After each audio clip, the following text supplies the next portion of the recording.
Global টেকে আপনাদের স্বাগতম।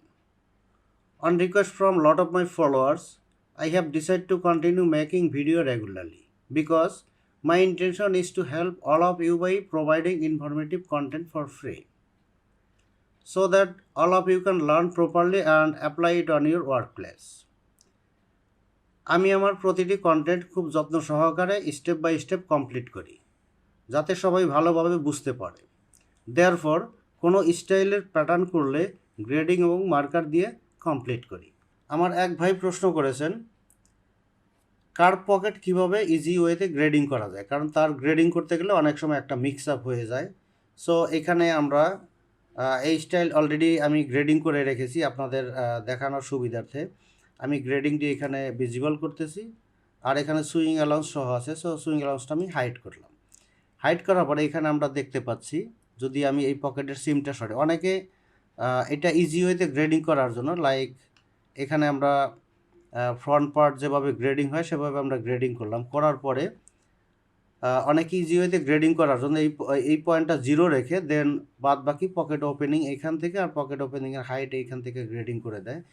তখন এখানে মিলানোর সময় একটু প্রবলেম হয়, যার জন্য আমরা এই ফ্রন্ট পার্টটা যেভাবে গ্রেডিং করছি এখানে পকেটের সেমটাও আমরা একই ওয়েতে গ্রেডিং করব। করার পরে আমরা এখানে এটা যদি পয়েন্টটাকে মিলানোর পরে আমরা দেখতে পাবো এটা খুব ইজিলি মিলে গেছে।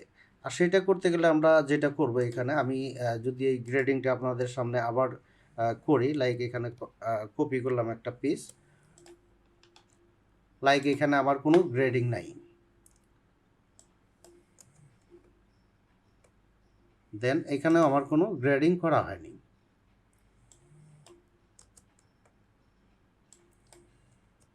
এক্সাম্পল এখানেও কোনো গ্রেডিং করা হয়নি, আমার বাদ বাকি সব জায়গায় গ্রেডিং করা হয়েছে। এবং আমি যদি এই পিসটাও কপি করে আমি এখানে নিয়ে আসলাম, নিয়ে আসার পরে এইটারও আমি গ্রেডিং 0 করে দেব। এখানে 0 করে দিলাম পুরা গ্রেডিং। সো পুরা গ্রেডিং 0 করতে গেলে আমি যেভাবে করব, লাইক আমরা যদি এখানে ক্লকওয়াইজ ধরি পাশাপাশি দুটি পয়েন্ট লাইক এটা এবং এটা, তাহলে কিন্তু আমার এই দুইটা পয়েন্ট সিলেকশন হয়েছে। যদি আমি এন্টি ক্লকওয়াইজ ধরি পাশাপাশি দুইটা পয়েন্ট, তাহলে আমার ফুল পিসটা সিলেকশন হয়ে যাবে এরকম। দেন আমি এখানে থাকা গ্রেডিং টেবিলের উপরে এখানে 0 ক্লিয়ার গ্রেডিং, এখানে এটা দিলে আমার এটা ফুল গ্রেডিং ক্লিয়ার হয়ে যাবে।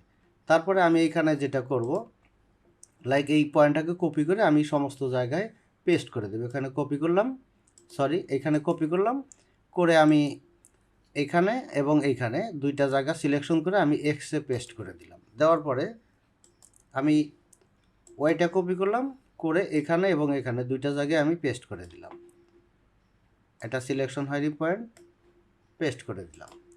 দেওয়ার পরে আমি যদি এখন এখানে একটা পয়েন্ট আমি এখানে প্যাক করি, তাহলে আমরা দেখব সমস্ত পকেট একই সমান হয়ে আছে। এদিকে এখানে গ্রেডিংটা সম্ভবত মিসম্যাচ, এখানে কোনো গ্রেডিং ওয়াইতে বসে নাই, সরি এই গ্রেডিংটা আমার এখানে ওয়াইতে বসে নাই, শুধু এক্সটা আমি পেস্ট করছিলাম সম্ভবত। ওকে, এখন যদি আমরা এটা প্যাক করি তাহলে আমরা এখানে দেখতে পাবো অল সাইজ পকেটের ওপেনিং সেম আছে। এখন কোশ্চেন হলো আমরা এটা কিভাবে ইকুয়াল রেখে এইরকম রেখে আমরা এখানে যদি ধরি এখানে 0.5 সেন্টিমিটার করে গ্রেডিং আছে প্রতি সাইজে, তাহলে আমরা এটা কিভাবে করব। তখন আমরা একটা সাইড লাইক আমি সাইড সেমটা 0 করব, এখানে প্যাক করার পরে আমি এখানে আমরা জানি নিচের দিকে মাইনাস উপরের দিকে প্লাস। সো আমার যেহেতু ছোটো সাইজ 32 সাইজ আমার নিচে আসবে, ছোটো হবে। সো এখানে আমি -0.5 দিয়ে এন্টার দিব, দিলে এখন কিন্তু আমার পকেট ওপেনিংয়ের উইথটা ছোটো হয়ে গেছে। ঠিক আছে, আমরা এখানে কিন্তু মেজারমেন্ট করে দেখতে পারি, কন্ট্রোল ডি দিয়ে আমার এখানে শর্টকাটটা দেখতে পাবেন রাইট সাইডের কর্নারে। সো এখানে যদি আমি মেজারমেন্ট করি, তাহলে যদি আমরা এখানে ওয়াইতে অথবা ডিফারেন্টে আমরা যদি চেক করি, তাহলে আমরা দেখতে পাবো লাইক ওয়াইতে আমার এখানে 11.32 আছে, ছোটো সাইজটার 10.82, তার মানে 5 মিলিমিটার কিন্তু ছোটো হয়েছে, এখানে ভ্যালুটা দেখাচ্ছে। ঠিক আছে, আর এখানে কিন্তু আমার এক্সে এখনও কোনো গ্রেডিং দেয়নি। সো আমি এটাকে আবার এই সাইডটাকে প্যাক করব। এখন প্যাক করে আমি এক্সে কী করব, ডান পাশে আমার কি প্লাস আর বাম পাশে মাইনাস। সো আমার যেহেতু এই ছোটো সাইজটা উপরে যাবে, তার মানে এখানে প্লাস হলো 0.5 দেওয়ার পরে আমার এখানে কিন্তু এটা উপরে উঠে গেছে, ঠিক আছে। সো এখন আমি যদি এটা আবার মেজারমেন্ট করি, আমরা কিন্তু এখানে এক্সে এটা দেখতে পাবো গ্রেডিং হয়ে গেছে। এক্সে এখানে কিন্তু গ্রেডিং হয়েছে লাইক 4.34, 3.84, তার মানে এখানে 5 মিলিমিটার এবং প্রতি সাইজ 5 মিলিমিটার ডিফারেন্ট আছে, ঠিক আছে। সো এখন যদি আমি এই প্যাকটা ছেড়ে দেই, তাহলে কি হবে, আমার এখানে এখানে হয়তো দেখে এমনি নর্মালি বোঝা যাবে না, বাট যখন আমি এখানে মেজারমেন্ট করব বা আমি কোনো জায়গায় প্যাক করব, তখন কিন্তু আমরা এই ডিফারেন্টটা খুব ভালোভাবে বুঝতে পারবো।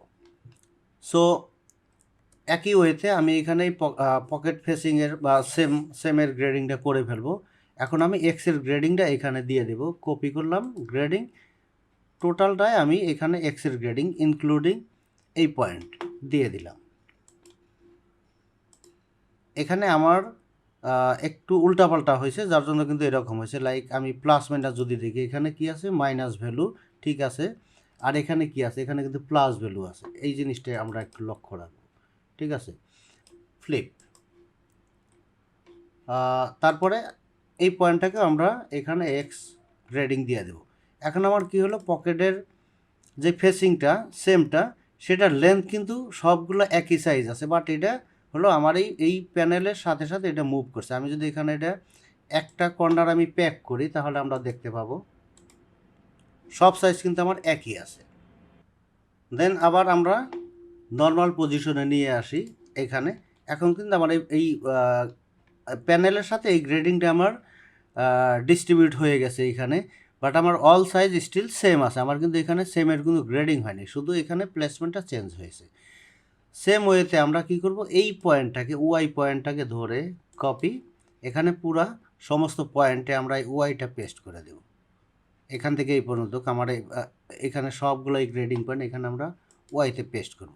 ওয়াইতে পেস্ট করার পরে আমরা একটু দেখে নেব কোনো গ্রেডিং উল্টাপাল্টা হয়েছে কিনা, কারণ আমার এখানে কি আছে, এখানে আমরা ভ্যালুটা চেক করব কি প্লাস থেকে শুরু হয়েছে। সো আমার এখানেও কিন্তু প্লাস থেকে শুরু হতে হবে, প্লাস থেকে শুরু হয়েছে, এটা ঠিক আছে, এটাও ঠিক আছে, বাট এই মাথাটা ঠিক নেই, এটা মাইনাস থেকে শুরু হয়েছে এবং এটাও ঠিক নেই, এটাও ঠিক নেই। সো আমরা এটাকে ফ্লিপ করে দেব এবং এই পাশটাকেও ফ্লিপ করে দেব। দেওয়ার পরে এখন আমার কি হলো, আমার স্টিল পকেটের সেম কিন্তু সব একই সাইজ আছে, মানে একই সমান আছে সবগুলা সাইজ, শুধু এখানে দেখা যাচ্ছে একটু সরাই সিটে আছে, কারণ হলো এই গার্মেন্টসের সাথে এটা মিলে গেছে। এখন আমি যদি এখানে প্যাক করি, তখন আমরা দেখতে পাবো একই সাইজ আছে। সো এটা বোঝা খুব জরুরি। এখন আমরা কি করব, এখানে নর্মাল পজিশনে নিয়ে আসলাম। সো আমার এখানে পকেটের উইথ এবং হাইটের গ্রেডিংটা দিয়ে দেবো। এখন আমরা এখানে নর্মালি প্যাক করলাম, এখানে প্যাক করে আমার এখানে 1/2 সেন্টিমিটার গ্রেডিং আছে। সো এখানে -0.5, যেহেতু নিচের দিকে আসবে ছোটো সাইজ, সো দিয়ে দিলাম এবং এই পয়েন্টটাকে কপি করে এইখানে আমি পেস্ট করব, ওয়াই পেস্ট। আর অ্যাট দ্য সেম টাইম এইখানে গিয়ে আমার যেহেতু ডানে যাবে এখানে ছোটো সাইজ, তার মানে ডানে হলো প্লাস, সো 0.5। তারপরে এটাকে আমি কপি করব, করে এখানে পেস্ট করে দেব। দ্যাটস ইট, আমার কাজ কিন্তু কমপ্লিট হয়ে গেছে। এখন আমরা কি দেখতে পাচ্ছি, এখানে ছোটো সাইজ ছোটো হয়ে গেছে আর বড় সাইজ গ্র্যাজুয়ালি এখানে বড় হয়ে গেছে এবং এইখানেও একই অবস্থা। সো আমি এখন প্যাটার্নটাকে নর্মাল পজিশনে নিয়ে আসি, আর এখানে কিন্তু আমি একটা বাটন ক্রিয়েট করে রাখছিলাম যাতে আমি গ্রেডিংগুলো প্যাক আনপ্যাক করতে পারি। সো এই হলো আমার গ্রেডিং। হ্যাঁ, এখন আমি এই প্যানেলটাকে এটার সাথে আমরা ম্যাচ করব, এই পয়েন্টের সাথে ম্যাচ করার পরে আমরা যদি দেখি যে এখানে কিন্তু পয়েন্টগুলো আমার 100% মিলে গেছে। যদি না মিলে, অনেকের হয়তো লাইক আমার আরেক ভাই এখানে কোশ্চেন করছে, তার ব্যাক রাইজের এখানে গ্রেডিং করলে একটু আনইভেন হয় অনেক সময়, লাইক এখানে একটু কোনো সাইজ একটু কম বেশি করা লাগতে পারে। সো সেরকম যদি করতে হয়, তাহলে আমরা এইখান থেকে এটা বুঝে নিতে পারি। আমি এখানে কি করব, মাঝখানে একটা আমি গ্রেডিং পয়েন্ট অ্যাড করব, লাইক এখানে যে কোনো জায়গায়। এটা গ্রেডিং পয়েন্ট অ্যাড করতে গেলে পয়েন্টটার উপর ডাবল ক্লিক করলে আমি এখান থেকে গ্রেডিংটা অ্যাড করে দিলাম। দিয়ে এখন আমরা দেখব যে এইখানে যেই কার্ভগুলো আছে, যেমন এখানে মনে হচ্ছে ছোটো সাইজের কার্ভটা একটু বেশি আছে, বড় সাইজ একটু কম আছে। সো এখানে যদি আমি এই কার্ভটা ঠিক করতে যাই তখন আমাকে এই গ্রেডিং টেবিলে আবার যেতে হবে, গিয়ে আমাকে এখানে যে গ্রেডিং ভ্যালুটা আছে সেটা আমাকে একটু চেঞ্জ করতে হবে। যেমন এখানে আমি চাচ্ছি এই গ্রেডিংটা এই অ্যাঙ্গেলে আসবে, এই অ্যাঙ্গেলে আসবে, আসার পরে দেখি কি অবস্থা দাঁড়ায়। সো এই অ্যাঙ্গেলে আসতে গেলে আমাকে কী করতে হবে, ওয়ার ভ্যালুটা এখানে এখন 0.06 আছে। আমি এখানে যদি সব 0 0 করে দিই তাহলে কি এখানে কিন্তু এখন এই অনুযায়ী একদম স্ট্রেট আছে, বাট আমি চাচ্ছি একটু অ্যাঙ্গেল। সো আমাকে এখানে কি করতে হবে, 0.25 যদি ভ্যালু দেই তাহলে কি অবস্থা দাঁড়ায়। সো আমি অলমোস্ট এরকম চাচ্ছিলাম, কিন্তু এখন এখানে ছোট সাইজের শেপগুলো একটু বেশি হয়েছে, সো সেই শেপগুলো একটু কমাইতে হবে। এখন আমাকে কী করতে হবে, এখানে 68 করে গ্রেডিং আছে আমার। সো আমি 68-এর জায়গায় যদি -0.5 করে দিই, এখন কিন্তু আমার এখানে কী হয়েছে, গ্রেডিংটা চেঞ্জ হয়ে গেছে এবং আমার শেপ অলমোস্ট সব ইকুয়াল আছে। তারপরে যদি আমরা মনে করি যে এখানে আরও একটু কারেকশন দরকার, সো আমরা এখানে হয়তো -0.45 দিলাম, সো আরও একটু কমে গেল। এবং আমরা যদি পার্টিকুলার কোনো একটা সাইজ এখানে আপ ডাউন করতে চাই তাহলে লাইক আমি শুধু ছোটো সাইজটা একটু আরও বেশি কার্ভ করতে চাচ্ছি, সো এখানে -0.6 দিয়ে দিলাম, তাহলে কী হলো, একটা সাইজ কার্ভ হলো। হ্যাঁ, সো আমি এখানে এটা আগের জায়গায় নিয়ে আসি। এখন আমি চাচ্ছি যে এই দুইটা সাইজ এখানে সরে যাবে, আমি এখানে এটা -0.75 দিলাম। সো আশা করি আপনারা বুঝতে পারছেন। এখানে আমি Ctrl Z দিই, যেহেতু আমার আগের গ্রেডিংটা এখানে ঠিক আছে। এখন কথা হলো, যদি আমি এইটাকে এটার সাথে মিলাই, মিলানোর পরে আমরা এখানে কিন্তু এখন শেপ আর একরকম নাই, আগের মতো নাই, ঠিক আছে, এটা কিন্তু এলোমেলো হয়ে গেছে। সো এখন আমাকে এটা অ্যাডজাস্ট করতে হবে। অ্যাডজাস্ট কীভাবে করব তাও আমি আপনাদেরকে দেখাই দিচ্ছি। প্রথমে আপনাকে এই পয়েন্টটাকে পিক করতে হবে, অথবা এই পয়েন্টে আপনারা লাইক এটা আমরা বডির শেপটা ঠিক করছি, এখন এখানে পকেট সেমের যে শেপটা এক্স্যাক্টলি এই জায়গাটায় আপনাকে একটা পয়েন্ট নিতে হবে। সো আমি পকেটের সেমটা আগে সিলেক্ট করতেছি, করে এখানে ধরে এটা সরাইলাম। সো আমাকে একটু খেয়াল রাখতে হবে, সরি এটা বডি ধরা হয়েছে। সো এই পয়েন্টটাকে আমরা ধরবো, এটা ধরা খুব ইম্পর্টেন্ট। এখানে দেখতে পাচ্ছি আমরা বডিটা এখানে সিলেক্ট হয়েছে, বাট আমার দরকার হলো এটা সিলেকশন। সো এটা সিলেকশন আমি এখানে হালকা একটু সরাই নেই প্রথম, তাহলে আমরা বুঝতে পারবো। একটু সরাইলাম, এই যে এই পয়েন্টটা আমাদের ঠিক আছে। সো এই পয়েন্টটাকে আমরা ডাবল ক্লিক করে গ্রেডিং করে দেব এবং কার্ভ করে দিলাম, দিয়ে এখন এই পয়েন্টটাকে কপি করে, এটা কিন্তু আমার প্যানেলের পয়েন্ট, এখানে আমরা দেখতে পাচ্ছি, এটাকে কপি করে এই পয়েন্টে এসে আমরা এক্স পেস্ট এবং ওয়াই পেস্ট, এটা আমরা একটু সরাই আনি।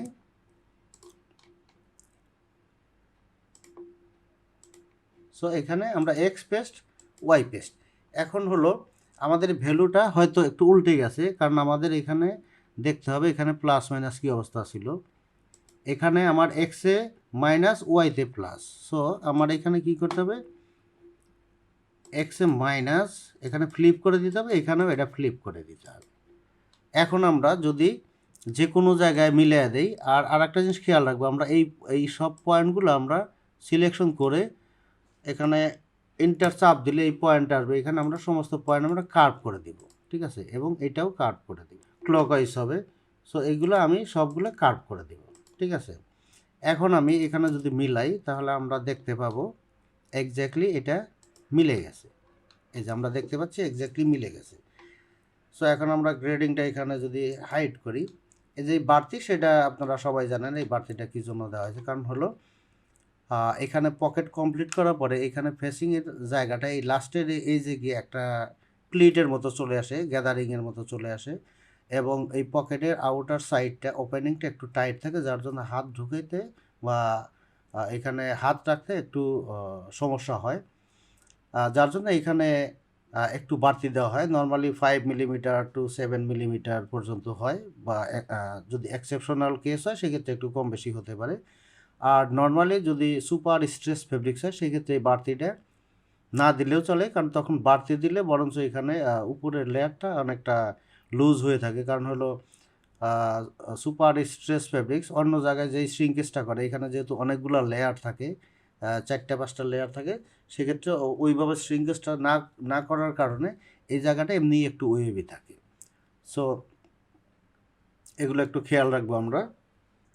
এখন এইখানে আমার আরেক ভাই কোশ্চেন করেছে, সেটা হলো অ্যাঙ্গেল সুইং অ্যালাউন্স কীভাবে কাটবো। লাইক আমি যদি একটা এক্সাম্পল দেখাই, আমি যেটা বুঝতে পারছি সেটা হলো, আমি যদি এখানে এই পিসটাকে কেটে ফেলি, লাইক আমি যদি এই পিসটাকে কেটে ফেলি এভাবে একটু অ্যাঙ্গেল করে, এভাবেই কাটলাম। কাটার পরে আমি এখানে যদি সুইং অ্যালাউন্স অ্যাক্সিয়াম দিলাম, আমি সুইং অ্যালাউন্স এখানে ভিজিবল করলাম, ঠিক আছে। এখানে কিন্তু নর্মালি কাটা হয়েছে, বাট অনেক সময় আমরা কী করি, সুইং অ্যালাউন্সটা রেগুলার থাকে, এরকম বড় থাকে, হ্যাঁ। সো এরকম থাকে, অথবা আমার এই প্যানেলটা যদি এখানে আরও একটু কার্ভ থাকতো, এরকম কার্ভ থাকতো, তাহলে কী হতো, আমার এই যে অ্যাঙ্গেলটা বা এখানে যদি আমি আর একটু কার্ভ, জাস্ট আপনাকে বোঝানোর জন্য যদি কার্ভ দেই, এবং এখন যদি আমি সুইং অ্যালাউন্সটা দেই,